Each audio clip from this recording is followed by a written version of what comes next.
Dans l'assemblée des saints, assoiffé je me tiens, que ton onction descende sur moi. Conscient que mon destin est dans le creux de ta main, que ton onction descende sur moi. Je suis disposé, assoiffé, que ton onction descende sur moi. Je suis disposé, assoiffé, que ton onction descende sur moi.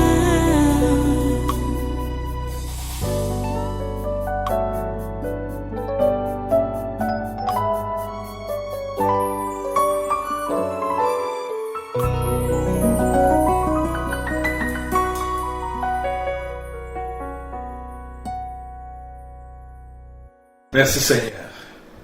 Reste debout et prends ta Bible. Prends ta Bible. Démarrons juste avec le verset principal, l'introduction. 1 Corinthiens chapitre 4, verset 7. Nous continuons le même message que vous connaissez déjà. 1 Corinthiens chapitre 4 verset 7 qui dit donc car qui est-ce qui te distingue qu'as-tu que tu n'aies reçu, et si tu l'as reçu, pourquoi te glorifies-tu comme si tu ne l'avais pas reçu? Prions le Seigneur. Dieu Tout-Puissant, nous te remercions pour ta parole de ce matin, ta parole de ces temps-ci. Oh Dieu, s'il te plaît, donne à tes enfants cette grâce de pouvoir comprendre ta parole et la mettre en pratique. Oh Dieu, s'il te plaît, interviens. Nous avons besoin de toi, nous avons tellement besoin de toi pour que nous puissions comprendre que nous dépendons absolument de toi. En tout, partout. Et pour tout, nous dépendons de toi. Nous ne sommes rien sans toi, Seigneur. S'il te plaît, donne-nous de le comprendre. Donne à tes enfants de le comprendre. Oh Dieu, s'il te plaît, interviens. Au nom puissant de Jésus, accomplis ta volonté dans nos vies ce matin encore. Accomplis ta volonté dans nos vies, Seigneur, dans chaque vie. Que ta volonté soit faite sur la terre comme au ciel. Au nom puissant de Jésus, nous avons prié. Amen. Amen. Prenez place dans sa sainte présence.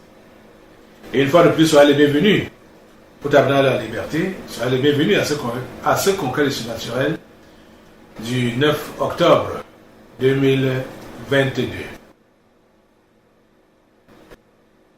Qui est-ce qui te distingue?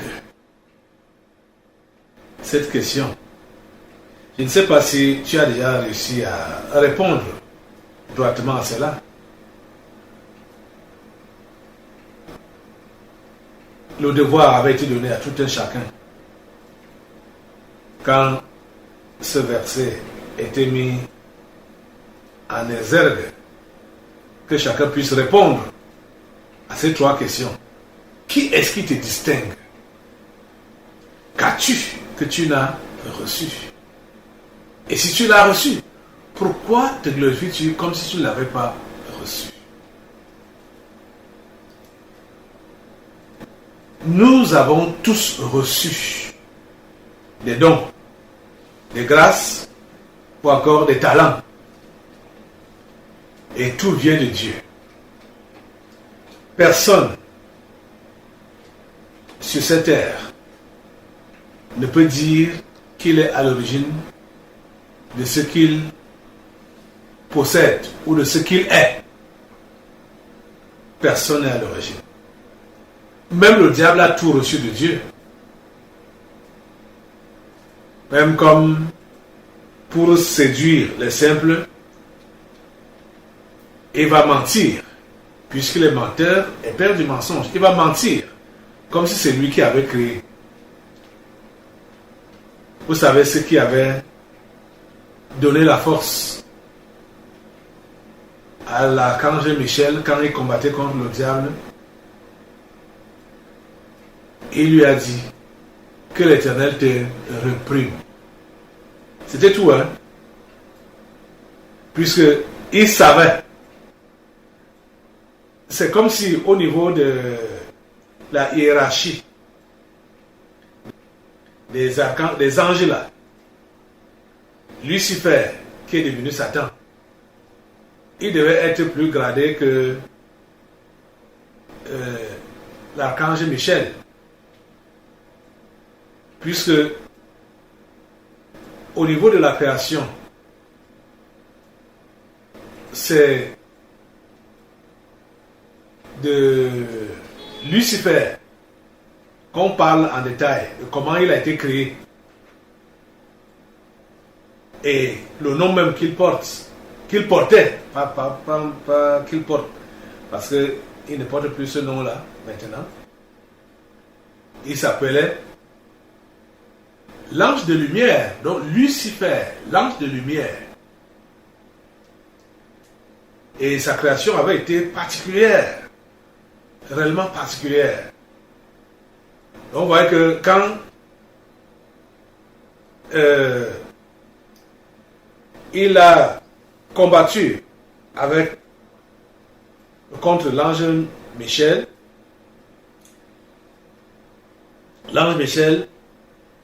savait que la seule personne qui avait tous les pouvoirs sur Satan, donc sur Lucifer, était son créateur. Il savait, heureusement qu'il savait que Satan n'avait rien créé et que il était sous l'autorité de Dieu. Là, c'était quand il disputait le corps de Moïse.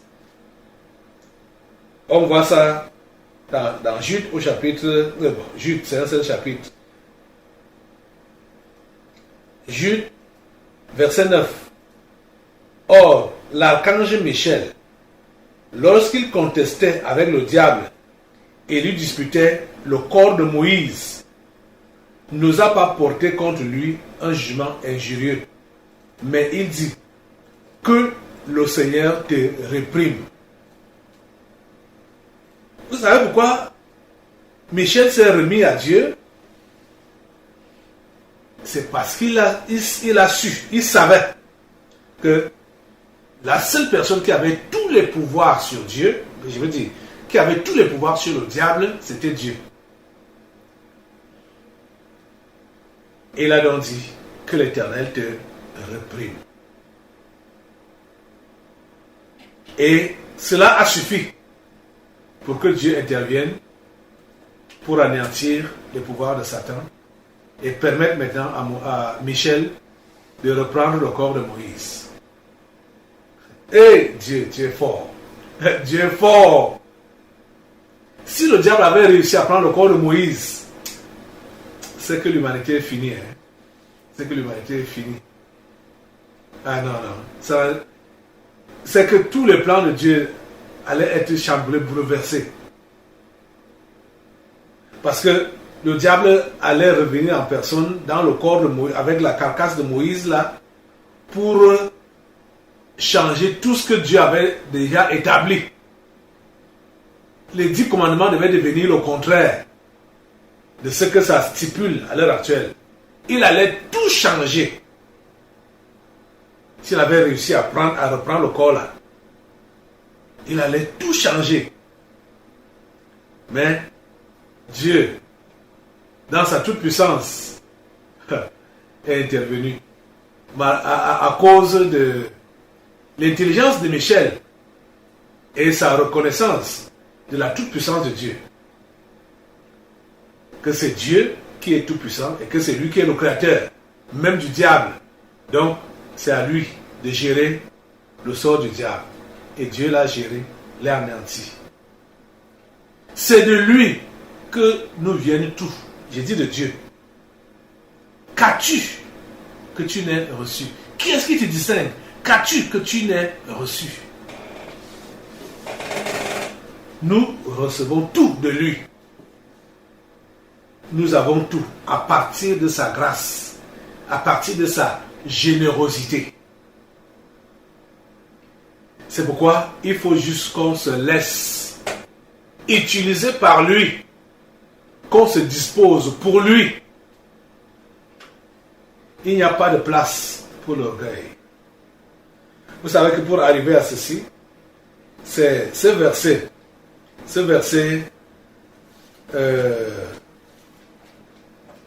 de 1 Corinthiens 13, parlant de l'amour, les caractéristiques de l'amour. L'amour donc. On avait vu ce verset 4, à la fin du verset 4. L'amour ne se vante point et il ne s'enfle point d'orgueil. L'amour ne se vante point et il ne s'enfle point d'orgueil. C'est ça qui nous a conduit à ce verset 7 de 1 Corinthiens 4, qui nous fait donc comprendre que dans notre distinction, nous devons savoir que la distinction que nous l'avons reçue. Ça nous vient de Dieu. Donc, pas question de se glorifier, pas question de se vanter. Allons dans un autre passage. Allons dans 1 Corinthiens chapitre 12. On va lire un autre passage. 1 Corinthiens chapitre 12. À partir du verset 12. Vous savez, jeudi, c'est Romains 12 qu'on a considéré. 1 Corinthiens 12 va aussi presque dans le même sens. 1 Corinthiens 12, donc à partir du verset 12, parlant du corps de Christ, et ou parlant des dons, des grâces. 1 Corinthiens 12, à partir du verset 12, car comme le corps est un et a plusieurs membres, et comme tous les membres du corps, malgré leur nombre, ne forment qu'un seul corps, ainsi en est-il de Christ. Nous avons tous en effet été baptisés dans un seul esprit pour former un seul corps, soit juif, soit grec, soit esclave, soit libre, et nous avons été abreuvés d'un seul esprit. Ainsi, le corps n'est pas un seul membre, mais il est formé de plusieurs membres. Si le pied disait, parce que je ne suis pas une main, je ne suis pas du corps, ne serait-il pas du corps pour cela? Et si l'oreille disait, parce que je ne suis pas un œil, je ne suis pas du corps, ne serait-elle pas du corps pour cela? Si tout le corps était œil, où serait l'ouïe? S'il était tout ouïe, où serait l'odorat? Maintenant, Dieu a placé chacun des membres dans le corps comme il a voulu. Si tous étaient un seul membre, où serait le corps? Maintenant donc, il y a plusieurs membres et un seul corps. L'œil ne peut pas dire à la main, je n'ai pas besoin de toi, ni la tête dire aux pieds, je n'ai pas besoin de vous, mais bien plutôt, les membres du corps qui paraissent être les plus faibles sont nécessaires. Et ceux que nous estimons être les moins honorables du corps, nous les entourons d'un plus grand honneur. Ainsi, nos membres les moins honnêtes reçoivent le plus d'honneur, tandis que ceux qui sont honnêtes n'en ont pas besoin. Dieu a disposé le corps de manière à donner plus d'honneur à ceux qui en manquaient, afin qu'il n'y ait pas de division dans le corps, mais que les membres aient également soin les uns des autres. Et si un membre souffre, tous les membres souffrent avec lui. Si un membre est honoré, tous les membres se réjouissent avec lui. Vous êtes le corps de Christ. Et vous êtes ses membres, chacun pour sa part. C'est ça que nous devons comprendre. Nous sommes les membres de Christ, les membres de son corps. Chacun pour sa part. Et il a disposé comme il a voulu. Qui est-ce qui te distingue? Qu'as-tu que tu n'aies reçu? Cette distinction que tu as là, c'est Dieu qui te l'a donnée. Et il te l'a donnée pour l'utilité du corps. Pour le service commun. Oh Seigneur, donne-leur de comprendre.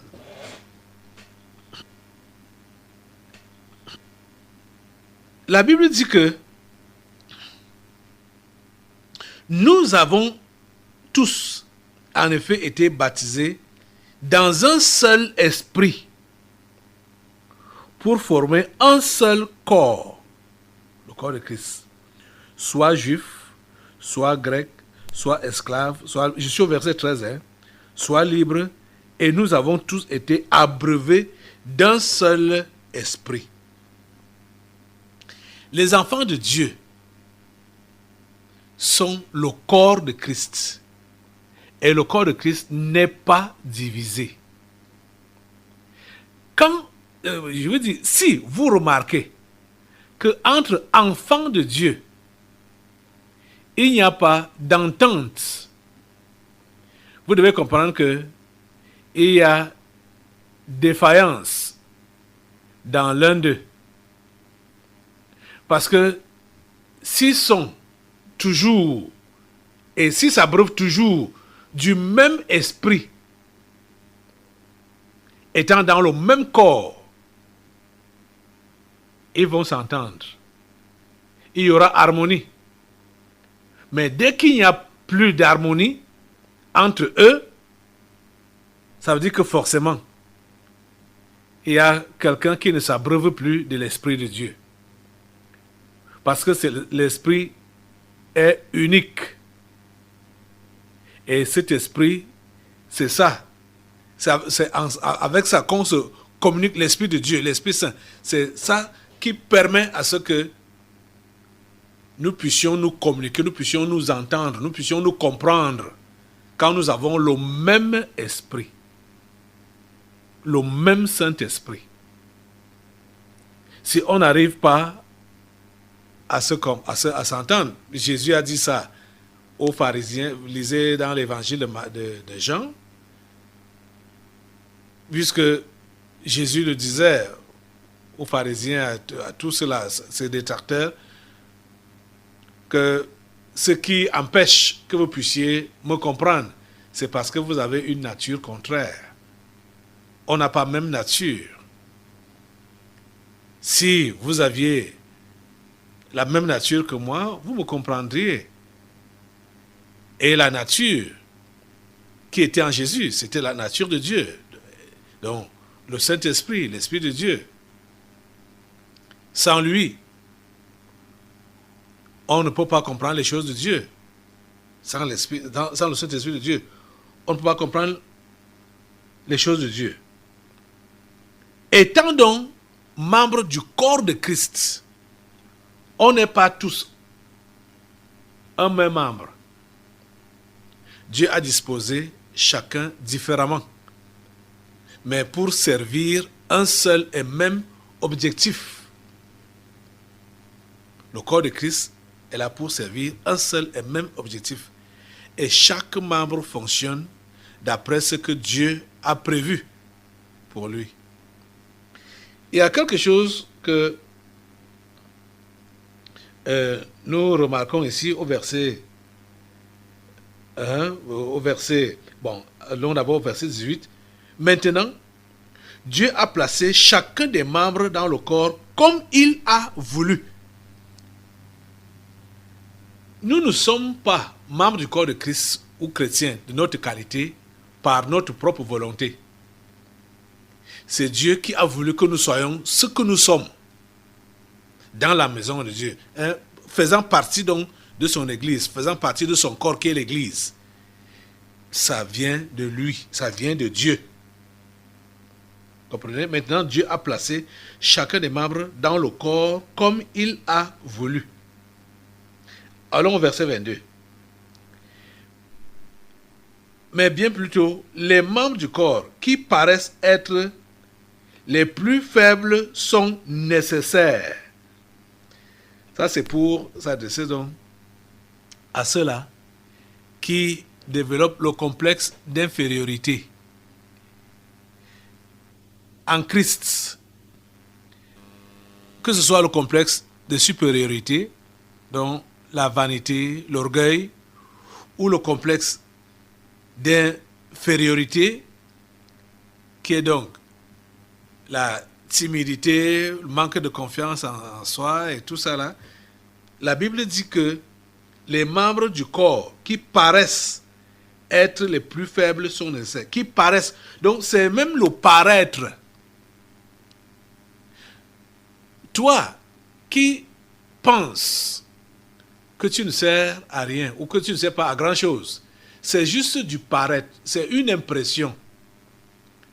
Parce que tu ignores que tu as été fait ainsi pour un but précis. Parce que dans le corps, Dieu ne pouvait pas faire tout de la même manière. L'apôtre Paul a essayé de faire la différence. Il faut les yeux, il faut la tête, il faut les pieds, il faut... Donc, tu es comme tu es. Et tu t'estimes minime. Tu t'estimes pas très important. Mais Dieu t'a fait comme ça parce qu'il voulait que tu sois comme ça afin de jouer le rôle que tu es appelé à jouer dans ta qualité. Tu comprends ça? Les membres du corps qui paraissent être les plus faibles sont nécessaires. C'est une question de paraître. C'est une impression. Les membres du corps qui paraissent être les plus faibles. Tu te considères comme le plus faible, comme le moins important, comme l'abandonné, comme tu es venu accompagner les autres sur la terre. Voilà même que tu as dit que tu te convertis, mais jusque-là, même dans la foi, tu as ta place. C'est ça qu'il faut que tu comprennes. Tu es nécessaire. C'est ça qu'il faut que tu comprennes. Et vous voyez donc, ceux qui estiment qu'ils ne sont pas à leur place, ils sont faibles ou ils ne sont pas importants, c'est eux qui vont donc chercher à occuper les places des autres. Et quand tu t'occupes ou tu veux occuper la place de l'autre, c'est là que tu fais mal. C'est ça qu'on voit à l'église. Et c'est pourquoi le fonctionnement n'est plus comme il se doit, comme Dieu veut, parce que chacun n'est pas à sa place. Les gens veulent faire ce qui leur plaît, au lieu de faire ou de jouer le rôle qu'ils sont appelés à jouer. Là, au lieu de ce que Dieu a dessiné pour eux, ils ne font pas ça. Et ça là, c'est minime. Ça là, c'est insignifiant. Ça là, c'est invisible. Écoutez les amis, ne pensez pas que dans l'église, ce sont ceux-là qui sont en honneur, ceux qui sont, quand on parle en honneur, ceux qu'on voit, qui prennent la parole, qui prêchent, machin, tout ça là, que c'est eux qui sont plus considérés. Ce n'est pas ça. Le texte qu'on a lu ici nous fait comprendre que ce sont ceux-là même qu'on ne voit même pas. Ceux-là qu'on ne peut même pas soupçonner que ils sont les amis de Dieu, ils sont importants. C'est eux qui sont même très importants. Et verset 23 dit donc, pour vous clarifier ce que je venais de dire là, et ceux que nous estimons être les moins honorables du corps, vous comprenez ça? Et ceux que nous estimons, nous, c'est nous qui les estimons, qui sont les moins honorables du corps, nous les entourons d'un plus grand honneur. Ainsi, nos membres les moins honnêtes reçoivent le plus d'honneur. Tandis que ceux qui sont honnêtes n'en ont pas besoin. Dieu a disposé le corps de manière à donner plus d'honneur à ceux qui en manquaient. Vous voyez? Ceux-là donc qui sont en train de chercher les honneurs, vous comprenez clairement qu'ils quittent seulement, ils se détachent du corps de Christ. Parce que dans ton manque d'honneur, c'est là que tu auras l'honneur véritable. Mais quand tu cherches l'honneur par toi-même, c'est la vaine gloire que tu cherches. Et c'est la vantardise, c'est de l'orgueil. Vous êtes en train de comprendre ça? Tu n'as pas besoin de chercher à te faire voir. Tu n'as pas besoin de chercher cela. La vaine gloire, tu n'en as pas besoin. On ne te voit pas, mais il faut que tu te rassures que tu es à ta place et que tu fais ce que tu dois faire. L'autre jour, j'interpellais la sœur Patricia par rapport à la conversion de son mari. Elle qui pense que, et comme c'est même le cas de plusieurs femmes, que c'est à force de bavarder, à force de parler, que le mari va écouter, qu'il va changer, qu'il va se convertir, sans savoir que son parler dérange et ça endurcit même davantage l'homme. Et le conseil qui est donné par Dieu, c'est parler au travers de la conduite et non par les paroles. Pour une femme qui veut donc la conversion, la bonne conduite de son mari, c'est sa conduite à elle qui va amener l'homme à la conversion ou au changement. Pas les paroles forcément. Pas les paroles. On a vu ça dans 1 Pierre. 1 Pierre chapitre 3.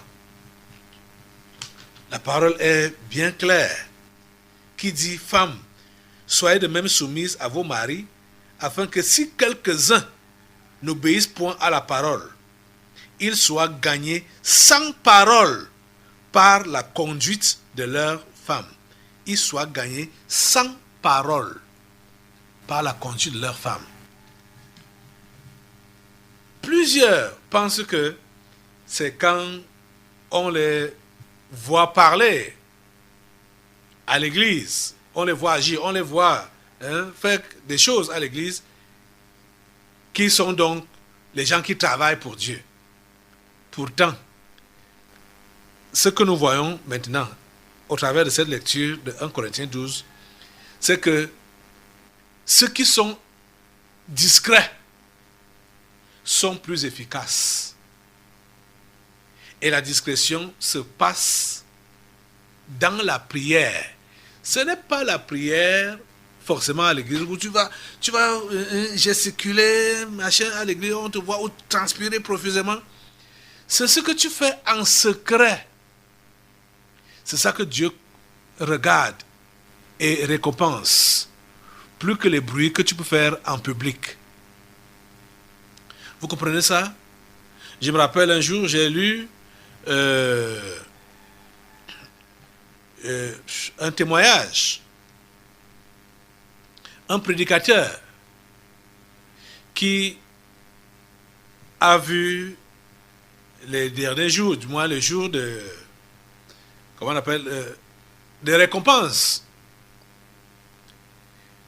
qu'il y a eu un enlèvement, l'église, et puis il était donc au paradis avec les autres fidèles, les autres chrétiens et tout ça là. Et il a aperçu une femme de son église qui était plus avancée. Donc, Jésus était devant, hein, le Dieu trois fois saint, la Trinité était devant et tous les fidèles étaient donc là. Et vous savez que,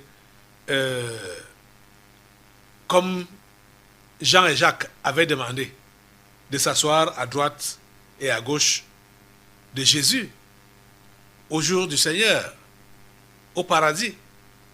Donc, ce n'est pas tout le monde qui va s'asseoir à ses côtés. Ce n'est pas tout le monde qui va s'asseoir à côté de Jésus. Il y a donc des gens qui vont s'asseoir tout à côté de lui, d'autres qui seront un peu distants, ainsi de suite, puisqu'il y a beaucoup de gens. Mais ce prédicateur a remarqué qu'il y avait une femme presque inconnue dans son église, qui était presque inconnue dans son église, qui était plus rapprochée de Jésus que lui-même, le pasteur et le prédicateur. À ce banquet-là, ce jour-là, il était dépassé. Ah, ma fidèle, plus proche de Jésus, et moi je suis ici loin derrière, dans la foule, dans la mêlée. C'est là que le Seigneur lui fait comprendre que quand tu prêchais, les aveugles voyaient, tu priais, les aveugles voyaient, tu priais, les boiteux marchaient, tu priais, les gens étaient guéris, les démons sortaient. C'est cette vieille femme que tu voyais là, que personne ne considérait à l'église qu'elle vaut quelque chose. C'est elle qui me priait jour et nuit pour que je puisse t'utiliser, pour que tu fasses cela. Donc en fait, ce sont ces prières que j'exauçais au travers de toi. Vous êtes en train de comprendre ça? C'est très puissant. C'est très fort. Personne, elle n'était pas choriste, elle n'était pas diaconesse, elle n'était pas leader d'intercession, elle n'occupait aucun poste à l'église. Elle n'avait dit à personne ce qu'elle faisait pour le pasteur. Elle faisait ça seule et elle faisait ça nuit et jour pour prier Dieu d'utiliser son pasteur chaque fois qu'il prêche, chaque fois qu'il prie. Que Dieu tende sa main et utilise le pasteur. Comme je vous ai donné cette opportunité en écrivant ce livre qui est la couverture de prière. Couverture de prière pour l'onction surnaturelle des miracles. Vous voyez? La personne qui prie assidûment avec son cœur, avec ses livres, cette personne pourrait travailler et être récompensée plus que le pasteur au jour de la fin, au dernier jour. Je vous dis la pure vérité. Mais un jour ici, il y avait un élément qui venait ici, un fils du diable qui venait ici là. Et quand j'avais, puisque ce livre existe depuis, les cieux de prière pour le passé existent depuis, et il a osé dire un jour que, du moins, il a exprimé ce qui était dans son esprit, que ce livre-là énervé, que pourquoi est-ce qu'on va se concentrer à ne prier que pour le pasteur? J'ai compris que ce monsieur, ou cet ange, c'était un danger pour l'église, un danger pour les autres. J'ai été obligé de le chasser là, sur place. Que lui, il est en colère, qu'on ne prie que pour le pasteur. Je dis, mais il ose même l'exprimer. Bon, de moi, c'est ça qu'il voulait. Puis c'était la semence qu'il voulait. Il voulait semer comme ça. Donc vous comprenez que c'est quelqu'un qui n'avait rien à voir, rien à faire avec ce qui se passe ici là. C'était un ennemi. L'ennemi de l'église.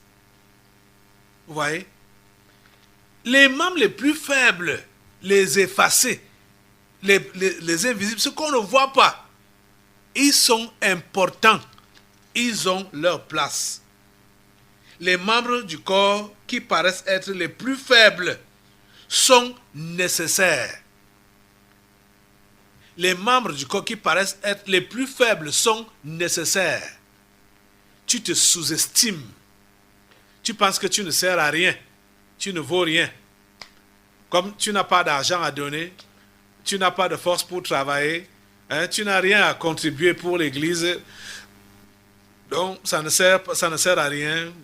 Bon, pauvre de toi, vraiment, et tu commences à vouloir même maudire Dieu en quelque sorte, que mais pourquoi lui t'a fait comme ça? Que tu sois sans moyens, que tu sois sans force, que tu sois sans intelligence, que tu n'aies pas la facilité de parler, de t'exprimer, que tu as des limitations, mais je te dis quelque chose, tu es fort quelque part. Tu es fort quelque part. C'est Dieu qui t'a fait comme ça. Il faut que tes yeux s'ouvrent là où tu dois être utile et que tu fasses ce que tu es appelé à faire assidûment, sans manquer, que tu le fasses. Pas pour qu'on puisse te voir, pas pour qu'on puisse te récompenser. Vous savez, quand vous allez remarquer des gens qui sont pas satisfaits parce qu'on ne reconnaît pas leur activité à l'église ou leur place à l'église, comprenez que ils ne sont pas là pour travailler pour Dieu. Ils sont là pour travailler pour eux-mêmes. C'est pour cela qu'ils veulent qu'on les remarque et qu'on les récompense. Vous comprenez? Si tu sais que c'est Dieu qui t'a appelé et il t'a donné une charge, comme on le sait déjà, qu'il a donné à chacun une charge, un travail, une responsabilité, fais cela dans l'anonymat. N'attire pas l'attention de quelqu'un. N'attire pas l'attention des gens. Fais cela dans l'anonymat. Dieu va te récompenser. Continue sur cette ligne-là. Tu es en train de travailler pour la construction de l'Église, pour la construction du corps de Christ, l'affermissement du corps de Christ. Qu'as-tu que tu n'aies reçu? Ce que tu as reçu là, tu l'as reçu de Dieu. Mets ça à son service. Cette distinction, mets cela à son service. Verset 23 de 1 Corinthiens 12. Et ceux que nous estimons être les moins honorables du corps, nous les entourons d'un plus grand honneur. C'est-à-dire, pour nous autres, on pense qu'ils sont les moindres, les moins honorables du corps. Pourtant, nous sommes en train de les entourer d'un plus grand honneur. Ainsi, nos membres les moins honnêtes reçoivent le plus d'honneur. Tandis que ceux qui sont honnêtes n'en ont pas besoin. Vous voyez? Dieu a disposé le corps de manière à donner plus d'honneur à ceux qui en manquaient. Parlant du corps physique, Paul a pris l'exemple avec le corps spirituel en l'assimilant au corps physique, que nous devons nous regarder. C'est-à-dire regarder le corps spirituel, qui est donc l'Église, exactement comme le corps physique. Il y a des membres dans le corps dont on ne parle jamais, ou on n'en parle pas assez, ou on ne parle jamais, on les néglige. On les néglige.